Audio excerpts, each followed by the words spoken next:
Sino nga ba si Aling Shoni? Si Aling Shoni ang matalik na kaibigan at kababata ni Nora Aunor sa siyudad ng Iriga.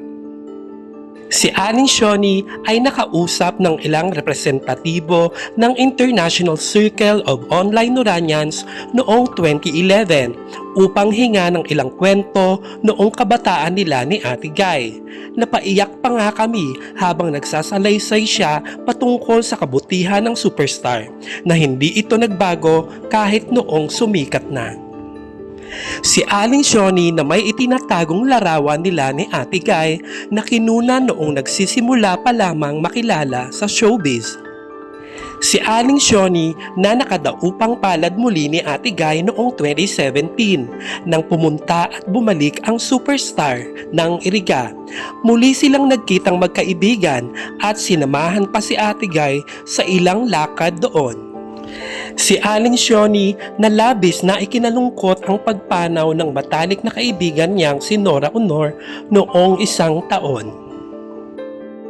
Si Aling Shoni na di inalintana ang layo ng pinanggalingan niya.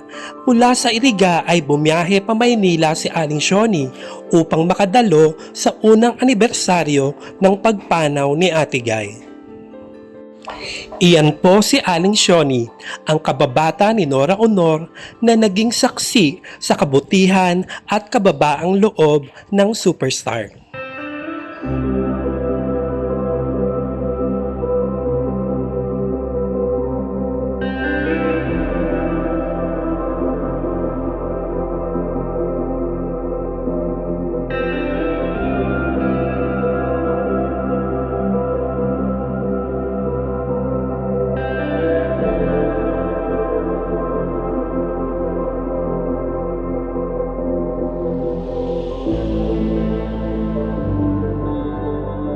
Maraming salamat sa panonood at hanggang sa muli.